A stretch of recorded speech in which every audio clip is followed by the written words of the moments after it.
This is the big one. Out of those people, how many relationships have you built? If I came to you right now and I said, hey, you need to get 5 clients, you need to sell 5 planners, you need to sell 5 courses today, or I'm coming to take your house, who would the 5 people be? Podcast Growth Nation, welcome back to another episode of Podcast Growth University, where we talk all things podcasting all the time. I hope you enjoyed the latest episode. It was episode number 56, intro, outro, and trailer mistakes. Let me just double check to make sure I am accurate with that. Let me pop on over to our hosting platform. Bada bing, bada boom. Podcast Growth U. Intro, outro, and trailer mistakes. Episode number 56. We were correct.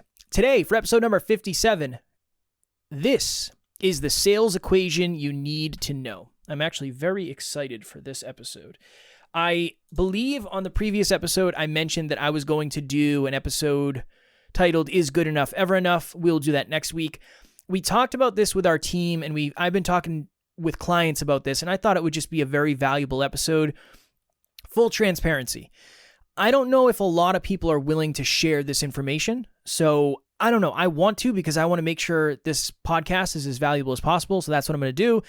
But I will say this. Results vary, and it depends on who you are and your show and a lot of things. So this is from the frame of our results and what we've had over the last 6 years. Okay. We were on the team call, and my business partner, Alan, brought up this thing called the Sales Star. And he said, I want every team member, and I believe we had 5, 6, 7 people on the call, everybody to really take this in. Okay. So I want you to think of it as there's 5 points to this star. The first point is exposure. The second point is make a connection. The third point is build a relationship. Fourth point is offer an aligned solution.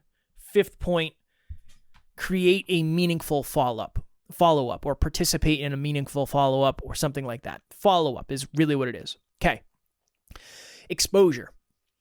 As of today, we rounded up a little bit. I think we have 840,000 downloads. We're going to say 850 just for the way this flows. Exposure, 850,000. Exposure is the amount of human beings that you are exposed to. And if you take your podcast downloads, that's probably going to be the biggest thing for you, right? Unless you have a lot of followers on social media and your exposure is a little bit different. But for this, let's just say your exposure is the amount of people that have listened to your, not even that, the amount of listens you have on your show, okay? Exposure equals listens. All right, second thing, make a connection.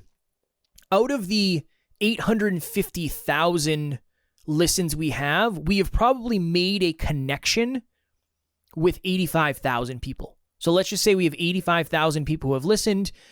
Each one of them have listened to 10 episodes. 85 times 10, or 85,000 times 10, 850,000, okay? Make a connection. So that's how many people have actually participated in the community, listened to the show, wanted more than just one episode. Let's just say that.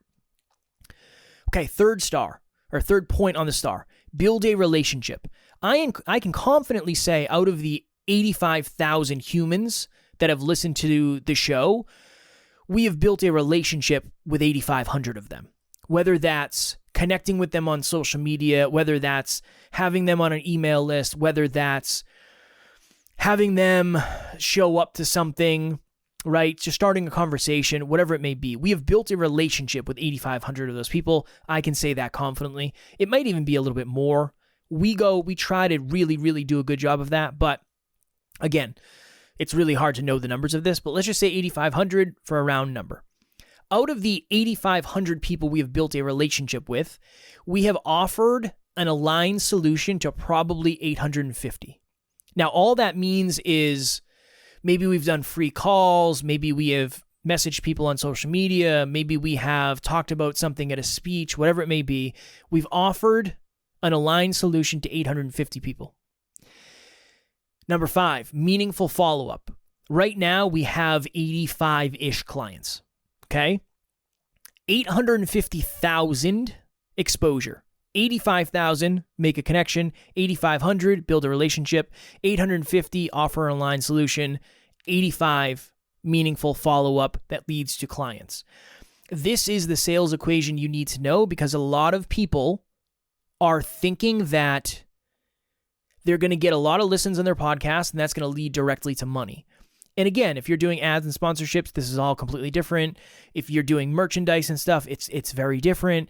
But if you're creating a podcast to get clients, this is most likely what your numbers will look like. Now, I've had clients before that have very large followings on social media, and you'd think, okay, this person has 150,000 people. Then you find, and this has always been a very important thing for me to share. I know somebody who had 150,000 followers. They hosted a webinar, and it was $70 per person, and 400 people showed up. So they made $28,000 in an hour. And I know you're probably thinking, oh my goodness, if I could make $28,000 in an hour, that would be amazing. Yes, it would. I would love to make $28,000 in an hour. But what we're not factoring in is that's 150,000 followers that led to 400 people that signed up.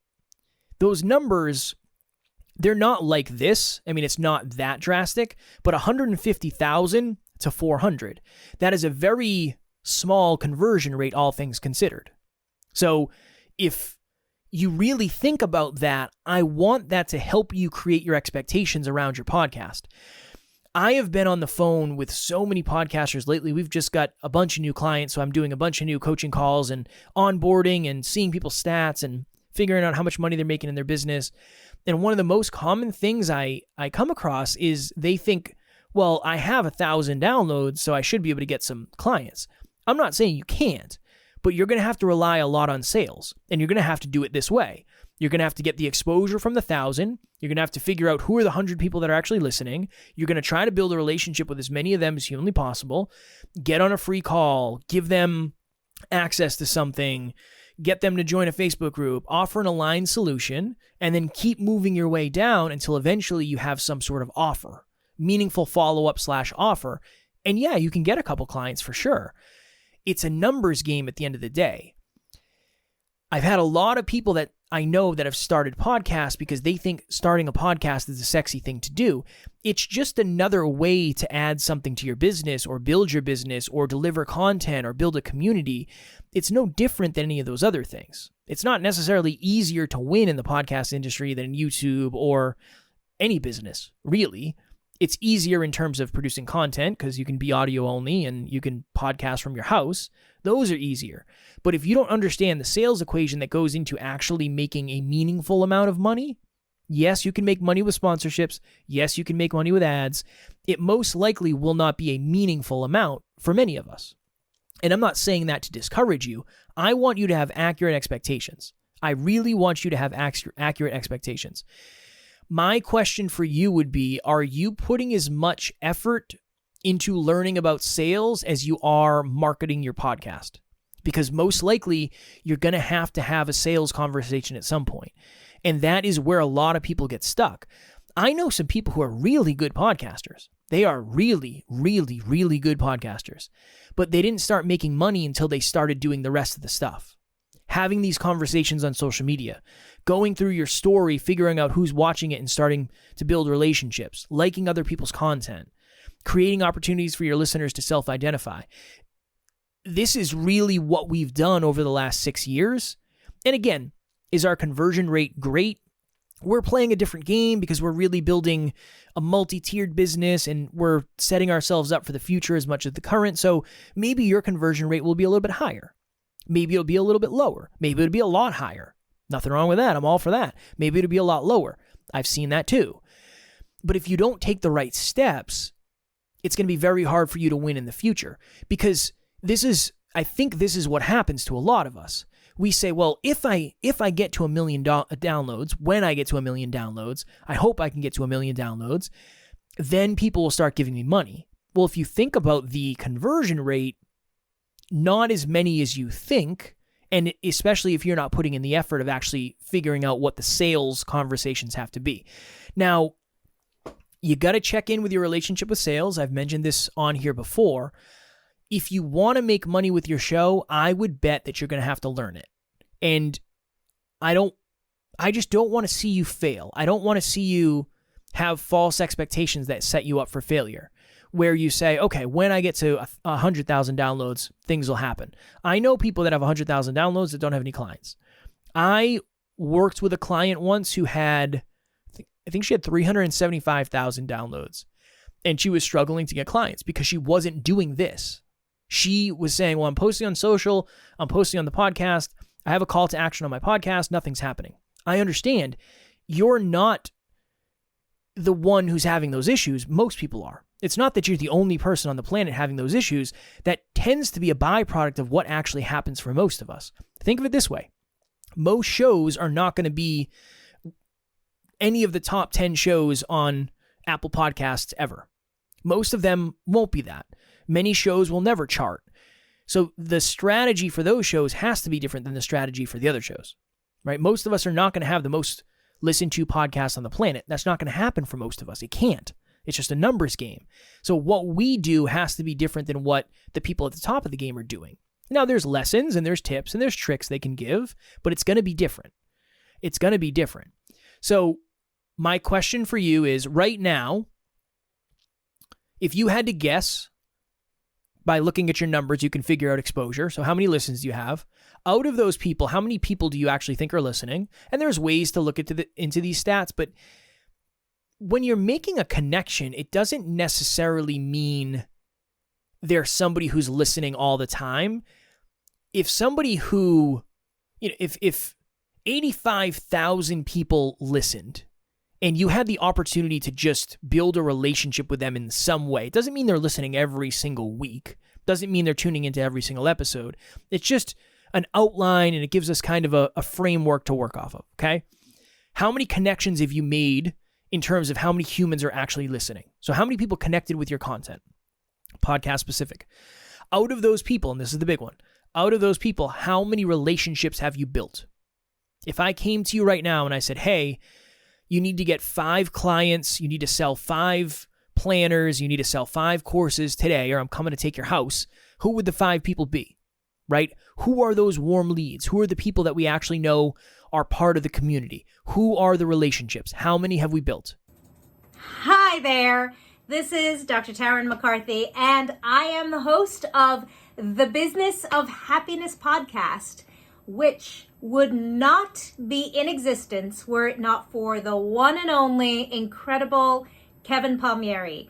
Seriously, I am so indebted to Kevin for the service that he provides. Every week he meets with me. He has been coaching me on how to initiate and launch this podcast. He helped me put it together with his great expertise, and every week his whole team works tirelessly to get these podcasts uploaded to Buzzsprout and to deliver my content to my audience. I am so grateful. I couldn't say enough about him. In fact, we've been working together so well. I've seen so much wonderful input from my listeners and asking me for more that in just a few weeks, we're going to be doubling the number of podcasts we produce per week. So this trajectory is just flying, and I'm really enjoying the whole process. So I couldn't say enough about him. Please, if this is something you're considering, I highly recommend him. And reach out to me anytime if you have any questions about our experience. Good luck. Bye-bye. Then we have to start making offers. Now, this is where a lot of us get caught up. I do think I'm good at sales, but I don't think I'm good at sales because I say all the right things and I'm smooth and I get people to do stuff they don't want to do. I just think, number one, I have some really warm leads who like what we do. That makes things a little bit easier. And my ultimate goal is to help them solve their problems. I have told many people, look, I think you should go with the lowest package. I don't think you should spend that kind of money. Honestly, based on where you are, I don't think you should use this at all. I think you should save your money.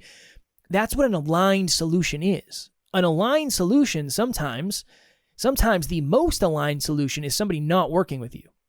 So that can come back in the future to pay back. So we've offered aligned solutions to 850 people. Some of those aligned solutions were, hey, honestly, I don't think right now is the best time for you to work with us. They might come back in the future. So how many aligned solutions have you offered? And then how do you follow up? The bottom two are really where the sales part starts to kick in. So going back to one of the previous episodes, we talked about the listener list. Who is listening to your show and how warm are they of listeners? It's an important thing to do. If you have any negativity, any resistance, you feel sleazy having these types of conversations, at the end of the day, you're trying to start a business. And if you believe that your services and your products are that valuable, you owe it to these listeners and these community members to eventually get them to do it if it's what's best for them. This is why I love having a Facebook group, because not everybody should give us money. This is why I love doing an episode every day, because some people should just listen for free. Not everybody's supposed to be a client. And this is a really good understanding of that and a really good representation of that. Not all of the 85,000 people should be clients. Not everybody's ready for it. It's not for everybody. Not everybody would find the same value. That's an important distinction. What can you do differently after this episode? That is my question for you. Getting exposure, that's always going to be the name of the game. Making connections is always going to be the name of the game. Building real relationships, not surface level, not I just reach out to people and ask them if they want to buy stuff. Real relationships. Just as an example, this is a really good example. There was a potential client who said, I want to start in July. And as you can see, we are at the end of July. And this person hadn't signed up. And I sent them a DM recently and I said, hey, I hope all is well. And they said, yeah, I'm hanging in there. How are you doing? And I said, all is well over here. I'm sending you love. I hope everything, it seems like the person was down. I said, I hope everything turns around and is on the upswing for you. And they said, yeah, right now money is tight, but I'm definitely excited to do the podcast thing and I'll reach out when it's more aligned. And I said, no worries at all. You have to take care of yourself first. No sweat, no stress. It's not a big deal. We'll be here when you're ready. Those conversations I'm having all the time. I'm not trying to sell that person and say, look, I don't care that money is tight. You have to do this. No, I want you to do what's right for you. And if you practice that and you stay authentic and you make sure you're within character and your morals and your ethics, and you have enough of those conversations, you're bound to get somebody to sign up with you, whatever that means. A course, merchandise, whatever it is. I think we've been convinced that when you build it, there's a movie called, I think it's called The Field of Dreams. I've never seen it, but it's referenced all the time, where there's a voice in this guy's head and it says, if you build it, they will come. And he goes and builds a baseball field in his backyard in a cornfield or something. And I think a bunch of ghosts come and play baseball. I've never seen the movie. But one of the common things that you hear in business is, if you build it, they will not come. If you build it, it doesn't mean they're going to come. If you build it, it doesn't guarantee that they're going to show up. This is a really good representation of that. And that's really the awareness I want to share with you in here. If you don't have conversations going on in your DMs all the time, I would challenge you to try to get that going. If you don't have 6 people off the top of your head that you can say are very warm potential clients, there is definitely room for improvement, because clients are not just going to jump out of the woodwork for you. Now, here's the thing. Maybe some will, but not as many as you could get if you did this properly. I've gotten a lot of pushback where people say, well, I don't want to work that hard, and I know my clients will come to me eventually, and the aligned ones know they want to work with me. I don't disagree, but I am saying that you're probably selling yourself short if you don't have some sort of system or strategy behind the scenes. I'm sure we would have clients if we didn't build relationships like we do, but we wouldn't have the quality and or quantity of client that we do. I'm certain of that, because from a numbers perspective, it just couldn't happen. So I might maybe I'll do a deeper dive on sales. I don't know. My sales strategy is very simple. I just try to solve people's problems with an aligned product that is actually valuable, and then promise and over deliver. That's always my goal. So if let me know, reach out if you want me to do a full sales episode. But this is the baseline, simplest understanding is, if you think of exposure is 850,000, 10% of that is 85,000, 10% of that is 8,500, 10% of that is 850, 10% of that is 85. So it's really a very small number that actually gets down to the bottom of your business model. And here's another thought, and I use this with clients all the time. Okay, imagine Doritos runs a Super Bowl commercial, and their exposure is, let's just say 1 million. And it's way more than that, but let's just say 1 million people are exposed to it. Out of the 1 million people that are exposed to it, let's just say 100,000 of them are like, oh, wow, Doritos. I love Doritos. Oh, man, I remember the last time I had Doritos. Then let's say the next day, let's say all 100,000 go to the grocery store the next day. And then let's just say maybe 1,000 of them pick up Doritos. And again, these aren't the accurate numbers, but this is what I'm saying. It's not that they have an advertisement, everybody goes, right? Not everybody's buying a Mercedes every time there's a Mercedes commercial, but there's enough for them to actually make it worth it for them to run the ad. When you run a Facebook ad, you're not having 1 million people that buy, but it's enough for you to do it again next time. If you run this system the right way, that's the ultimate goal. And this is why it's hard to get clients in the beginning, because you don't have that much exposure. You don't have that many opportunities to make connections. You don't have that many opportunities to further and deepen relationships, which means you don't have that many times to offer a solution, and then you can't really follow up. This is why it's challenging in the beginning. But the beautiful thing about the beginning is you might only be able to make 5 relationships or 10 relationships, but you can really pour into those relationships.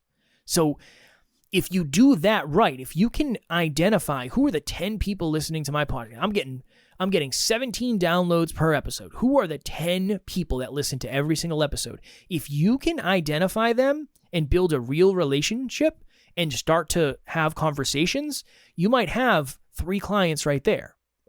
Now, lastly, before we go, yes, this is very targeted for people who have a podcast on self-improvement or business coaching or dentistry or fitness, nutrition, any of that stuff, peak performance, productivity.